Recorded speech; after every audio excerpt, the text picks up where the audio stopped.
Salam alaikum wa rahmatullahi wa barakatuh. Bonjour et bienvenue sur Akramati Informatique. Comme d'habitude, nous allons commencer la vidéo par la prière sur notre prophète Muhammad sallallahu alayhi wa sallam. Alors, aujourd'hui, nous allons créer ensemble un programme en langage Python permettant d'étudier un polynôme du second degré. Alors là, j'ai pris trois fonctions fdx, gdx et hdx dans lesquelles la première fonction elle admet une seule solution, une solution double. La fonction g elle admet des solutions puisque delta est positive et un troisième polynôme dans lequel delta est négatif, donc il n'y a pas de solution réelle. Alors dans cette vidéo, nous allons faire juste la première partie qui s'agit des solutions, la forme factorisée et le signe de notre polynôme.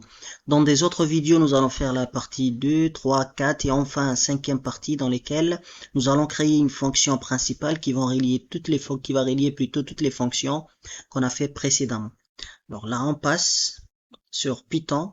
Alors là, maintenant, je sais qu'un polynôme de second degré est de la forme ax carré plus bx plus c, donc je dois récupérer les valeurs de a, b, c avec a étant différent de 0. Donc def, je vais l'appeler par exemple solution. Et là, je vais récupérer les valeurs de a, b et c. Alors à la fin de def, il faut obligatoirement mettre le deux points, sinon ça ne marche pas. Je clique sur entrée et là, vous allez voir, il y a une indentation.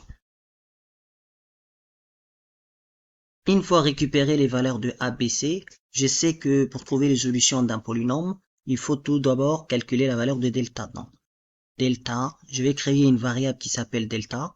Donc, si on veut calculer delta, ce n'est rien d'autre que b au carré, donc b étoile 2. On peut mettre aussi b fois b. Donc, b au carré moins 4 fois a fois c. Je pars à la ligne. Alors là maintenant, si delta est positive, on a deux solutions. Si delta est négative, on a une seule solution. Et si delta est nul, négatif plutôt, il n'y a pas de solution. Pour cela, on doit utiliser les conditionnels, la fonction if. Donc if delta est positif,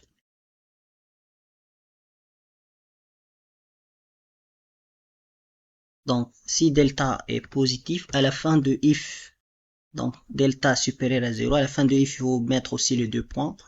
Je pars à la ligne. Donc si delta est positif, on a deux solutions. x1 égale moins b moins racine, la racine sur Python c'est sqrt, moins racine de delta, divisé par 2 fois a. Et x2, ce n'est rien d'autre que la même chose. Donc je vais copier, je le mets ici, plus. Alors là maintenant, je vous conseille que à chaque fois que vous créez quelque chose ou vous faites le ligne du programme, il faut toujours utiliser un print pour vérifier si ce qu'on a fait est juste ou faux. Donc print x1, x2. Alors là maintenant, je vais cliquer sur console. Donc d'après les exemples que j'avais pris, je vais prendre celui qui est delta est positif, parce que là on a fait pour la partie positive. Donc on a 2x au carré moins x moins 6, donc 2 moins 1 moins 6. Je viens ici. Donc après def, j'avais écrit solution, donc là j'écris solution. Donc j'avais comme paramètre 2 moins 1 moins 6. Et là vous allez voir que notre programme ne marche pas. Donc il y a squared is not definite. Pourquoi squared is not definite? Parce que là on a oublié d'écrire from math import. Donc il faut faire appel à la bibliothèque from math import étoile. Donc là on va réconsoler notre programme. Je valide, et là il me donne moins 6 et 8. Donc maintenant, est-ce que réellement ces valeurs-là sont justes? Donc là aussi j'avais préparé, donc les solutions normalement c'est moins 1,5 et 2. Et vous voyez bien que les solutions sont fausses. Pourquoi? Parce que là normalement on devrait utiliser des parenthèses, donc tout ce qui est au numérateur je vais mettre parenthèse ouverte, et là je vais fermer la parenthèse, là aussi parenthèse ouverte, et parenthèse fermée. Je vais faire la même chose pour x2. Donc parenthèse, parenthèse, et là aussi. Je vais réconsoler mon programme. Je reprends la même chose. Et là, on a bien moins 1,5 et 2. Donc là, maintenant, parfois, vous allez voir que dans la solution, il y a beaucoup de chiffres après la virgule. Donc, c'est des nombres rationnels. Donc là, on peut utiliser aussi les arrondis. Donc là, il suffit de mettre round. J'ouvre la parenthèse. À la fin, je dois mettre combien de chiffres après la virgule. Par exemple, je vais au centième près, je mets round virgule 2. Là, je vais faire la même chose. Round Et là, je vais faire virgule 2 pour dire deux chiffres après la virgule. Là, on va essayer de réconsoler le programme et je vais changer le polynôme avec un autre polynôme dans lequel on a, donc je vais prendre 2, 1 par exemple, moins 6.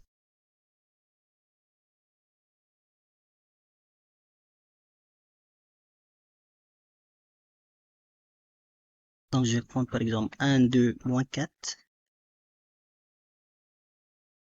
Vous voyez? Donc si normalement j'avais pas utilisé les rounds, et vous allez voir que là il y a des nombres rationnels, donc beaucoup de chiffres après la virgule.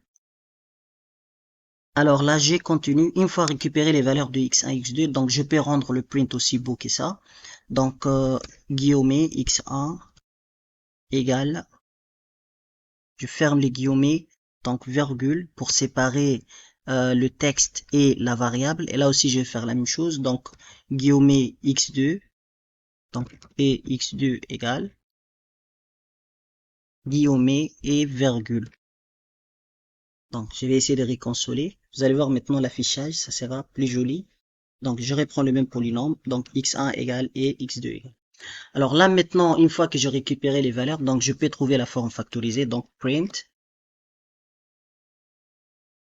Et là, ce que je sais que la forme factorisée est,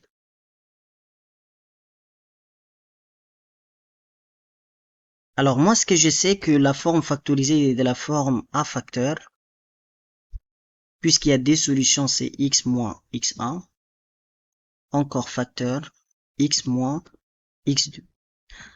Alors là, la seule difficulté, c'est comment faire la différence entre ce qui est texte et ce qui est variable. Donc là, maintenant, le A, je dois récupérer le même valeur de A saisi, donc je vais laisser comme étant une variable.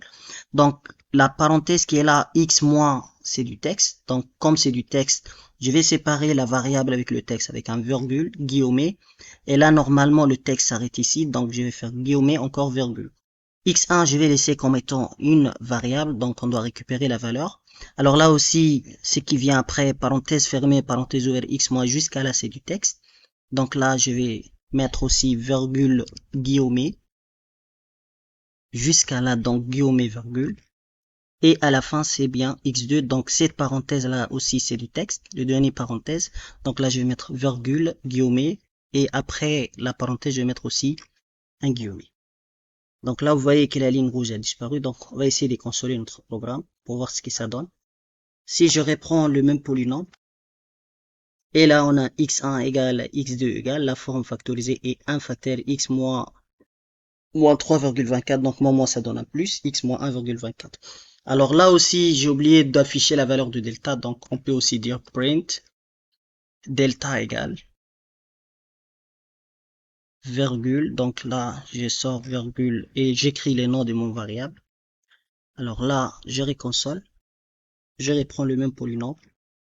Et donc, delta égale à 20, x1 c'est moins 3,24, x2 et ainsi de suite. La forme factorisée est celui-là. Alors là, maintenant, une fois que j'ai la forme factorisée, j'ai aussi les solutions. Donc, on peut trouver les tableaux de signes. Donc là, pour les tableaux de signes, ce que je vais faire, c'est quoi? Donc, ça dépend de valeur de A. Donc, comme on a dit, les tableaux de signes, ça dépend de valeur de A. Donc, on va utiliser un autre if à l'intérieur de ces if. If A est positif, donc je prends le clavier, écrire positif.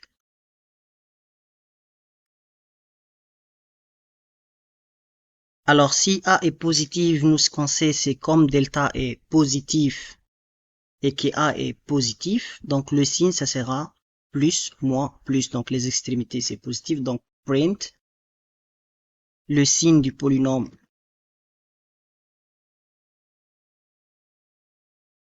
est. Et là, ce que je sais, c'est quoi? C'est qu'on a plus,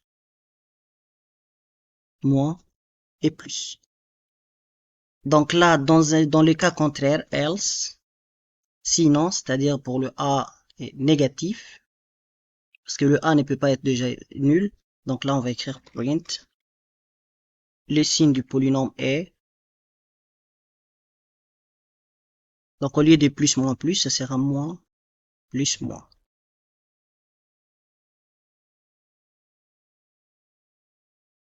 On vérifie le programme. Donc print, console plutôt.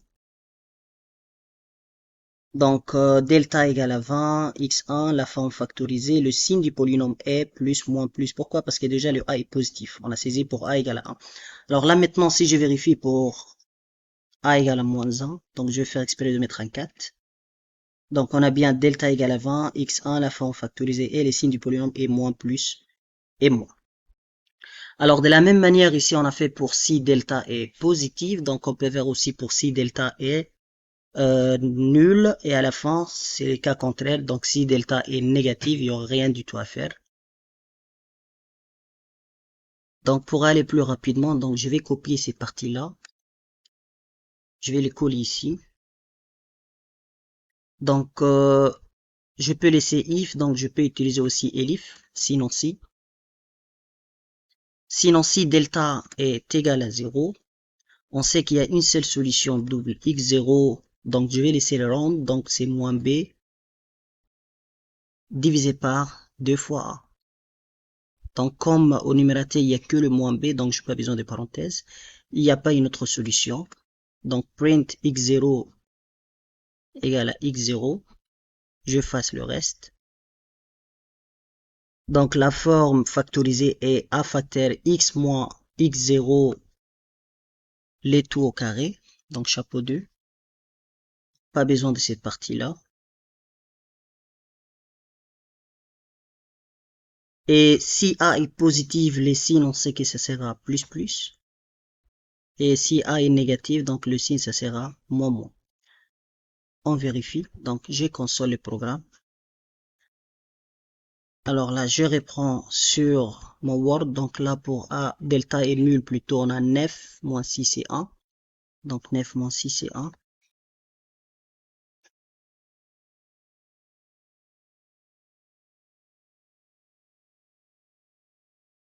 Je valide. Et donc là, il vous dit delta égale à 0, x0 égale à 0,33. On vérifie bien que c'est 0,33. Donc, oui, c'est bien un tiers 0,33. Et comme on a utilisé rounded, donc il a donné des chiffres après la virgule. Alors la forme factorisée, c'est a facteur x moins x0 le tout au carré, on a bien ça. Les signes du polynôme, c'est plus plus, c'est bien normal parce que le a est positif. Alors là, on a presque fini, donc il nous reste seulement pour le dernier cas si delta est négatif. Donc là, else, donc ça doit être sur la même indentation que les deux autres, donc je clique sur tab. Sinon quoi? Alors, sinon, est-ce qu'il y a des solutions à calculer? Non. Donc, print, pas de solution, ou pas de racines.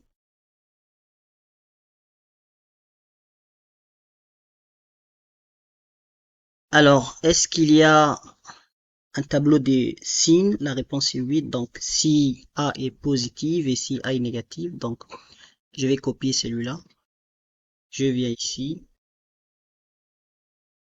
Je respecte l'indentation. Donc, si A est positive plus print le signe du polynôme est un seul plus. Sinon, c'est-à-dire si A est négatif, donc le signe du polynôme est un seul moins. Donc, je console.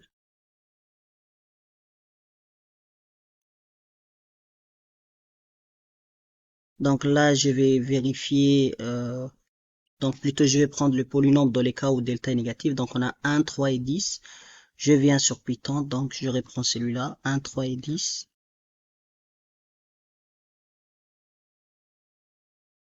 Je valide, donc delta moins 31, pas de racines, les signes du polynôme est plus puisque A est positif. Donc là, vous voyez, donc on a fini la première partie de notre programme. Donc il s'agit de 30 lignes. Pour bien visualiser les lignes, donc je vais faire semblant que je vais imprimer, donc CTRL-P. Et là, je vais choisir ici Microsoft Print PDF, donc pour avoir les codes en format PDF. Alors là, je vais le mettre sur le bureau de mon travail. Donc là, je vais l'appeler par exemple les racines du polynôme. J'enregistre. Donc là, sur mon bureau, il suffit de récupérer les racines du polynôme. Et voilà mon code. Donc from math import, solution et ainsi de suite. Donc on a bien notre